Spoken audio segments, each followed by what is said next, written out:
Europe must be tougher on China. That's the assessment of European Commission President Ursula von der Leyen, who described Beijing on Thursday as becoming more repressive at home and more assertive abroad.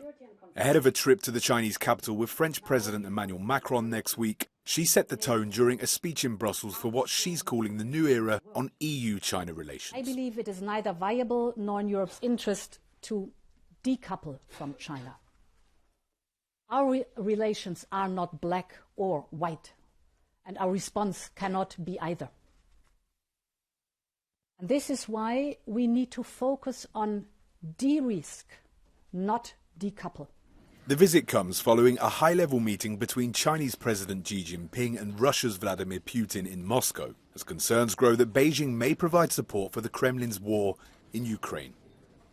Any peace plan which would in effect consolidate Russian annexations is simply not a viable plan. We have to be frank on this point. How China continues to interact with Putin's war will be a determining factor for EU-China relations going forward. One key point of the European Commission President is that China wants to use Russia's current weakness to grow its own geopolitical strength and influence, and that Moscow is increasingly becoming the junior partner in the relationship.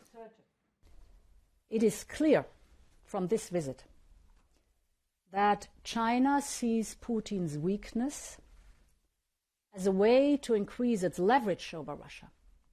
And it is clear that the power balance in that relationship, which for most of the last century favored Russia, has now reversed. Mikko Huhtamäki, who runs a European think tank that's been sanctioned by China, says that the EU needs to adjust to a more bipolar world, but it must do so on its own terms. We cannot have a trusted and deep relationship with a China that would support and continue to support the Russian war machine. So better than being pushed around by others to tell us what we need to do in this space, it's better for us to define the terms of our engagement. Do we have time? Well, it's a very urgent business indeed. There are risks that will probably increase. Our dependence is extremely high in certain aspects. And the geopolitical tensions around China are increasing. So it's an urgent business, but at the same time, let's do it properly and not overreact. Von der Leyen also says that the EU needs to reassess a landmark investment agreement negotiated with China that's been put on ice since 2021 due to a number of ruptures in the relationship.